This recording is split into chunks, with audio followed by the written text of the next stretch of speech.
Hey book lovers, it's Sam and I'm here with a book haul. So I have 13 books to show you with 3 different subcategories. I have a free pile, a used pile, and a new pile. And yeah, I've gotten all these books, I've gotten all these books within the last 2 months or so, I think, and haven't really gotten a chance to read a lot of them yet. But I'm really excited that I own them now, so I'm going to show them to you.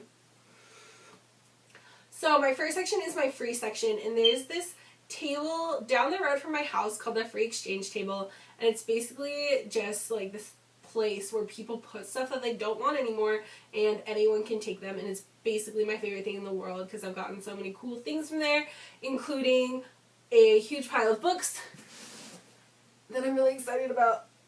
Sometimes people leave really good books there.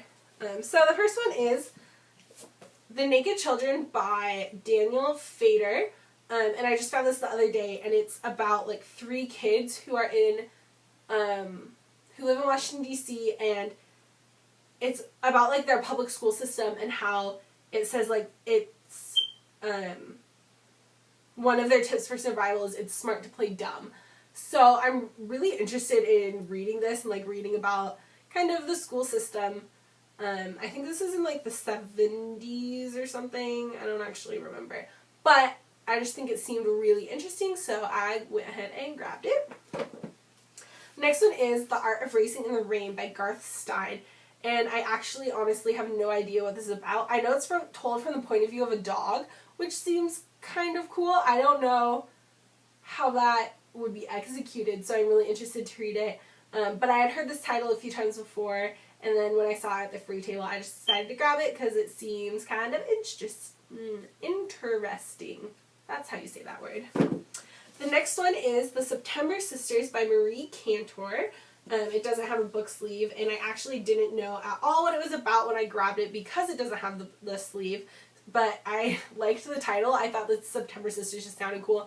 So then after I got home, looked up the synopsis on Bookreads, and it actually seems really interesting. I don't remember what it's about anymore, so I can't really tell you, but I remember it seemed kind of cool and interesting. So I'm glad that I found this book that I had never heard of, and I'm really excited to read it. Next one is Identical by Ellen Hopkins, which also doesn't have a book sleeve on it. But I have read this book twice. I absolutely love Ellen Hopkins. She's one of my favorite writers. So when I saw this, I was really excited that I can now own it, and now I can read it whenever I want because it's one of my favorite books probably, and it's great.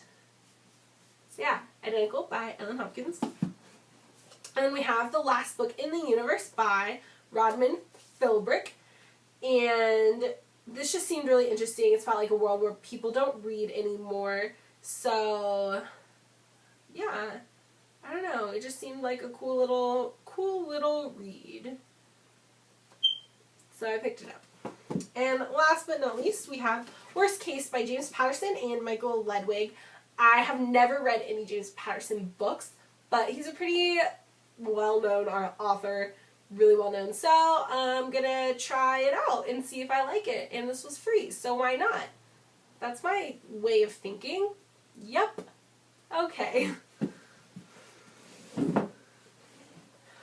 So the next pile I have is my used pile, and there's like this really cool used bookstore downtown that I had never been to, and went with one of my housemates, and it was basically the most magical place I've ever been to, and only ended up getting 2 books, which I wish I could have bought more, but I had to pay bills, so I couldn't spend all my money, unfortunately, but ended up picking up A Tale of Two Cities by Charles Dickens.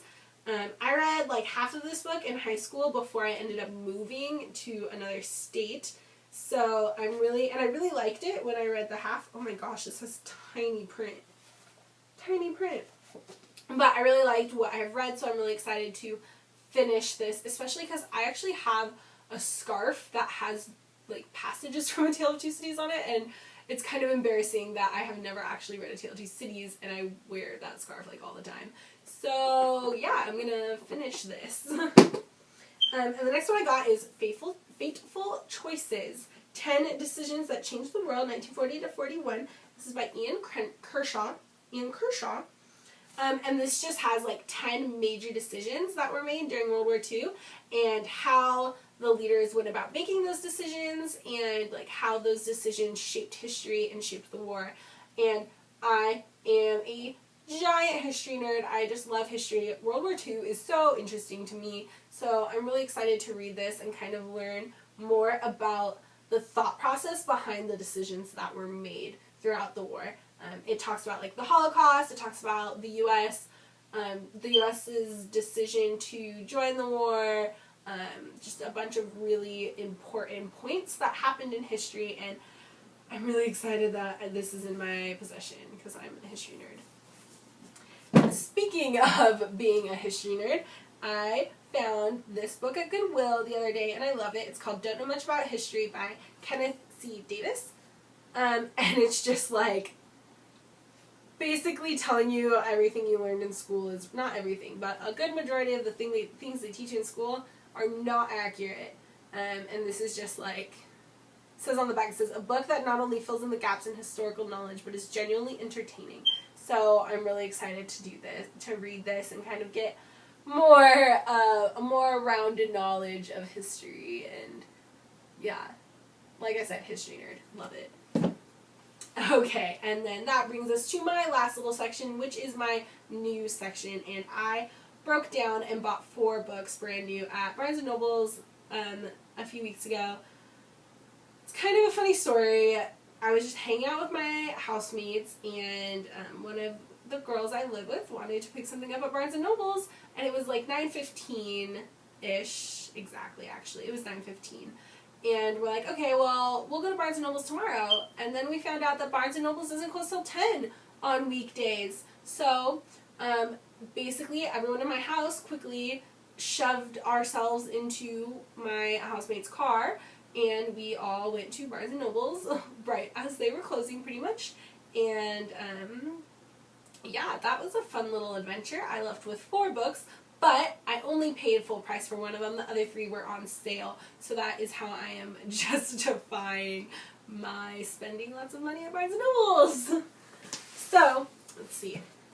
I got Sarah Dessen, The Moon of More, which I've already talked a little bit about in my September wrap-up because I've already read it. This is the only book I actually paid full price for, and that was just because it was by Sarah Dessen. I absolutely love her writing. I am forever loyal to Sarah Dessen, and the second I saw this at Barnes & Noble's, I knew I was buying it no matter what it cost. So that happened. And then the next 2 I found in the bargain bin and only paid $4 each for them, so I'm okay with it. I got The Hiding Place by David Bell, which is kind of a murder mystery book from my understanding, so I'm really excited to read those, or to read this. I'm kind of getting more into murder mystery books lately. Yeah, so really excited to read this, and I only paid $4 for it. Yay! And then I also got this one in the bargain bin. It's called Becoming Clementine by Jennifer Niven. And after reading this, I found out it's a trilogy, and it is the 3rd book in the trilogy. So, yeah, I had never even heard of the first 2. So I have 2 other books to read before I can read this one. And it's going to kill me that I don't own them, so I'll probably end up buying them somehow. But this is like a World War II spy book, so I'm really excited to read it someday. And it just has a cool cover. Like, look at that. That's just pretty. It's cool. And this last book I only paid $8 for because it was on sale, and it's just so gorgeous. This is The Classic Works of F. Scott Fitzgerald, and just take a minute to look at that cover. It is so pretty. I just love this book. This book includes This Side of Paradise and The Beautiful and the Damned, and then it also has 19 stories from Flappers and Philosophers and Tales of a Jazz Age. So it has 2 novels in the beginning and then a bunch of short stories by good old F. Scott. I absolutely love F. Scott Fitzgerald. I read The Great Gatsby in high school, and it's probably one of my favorite books. So I'm really excited to read some of his other works, and I'm just really excited that I own this book because it's beautiful, and I just love looking at it sitting over on my shelf, even though I haven't read any of it yet. There's like a little pink section on my... So yeah, those are the books that I have acquired in the months of August and September. If you've read any of these books, let me know what you thought below. Like the video if you like the video. Don't forget to subscribe and come back for new videos every Saturday.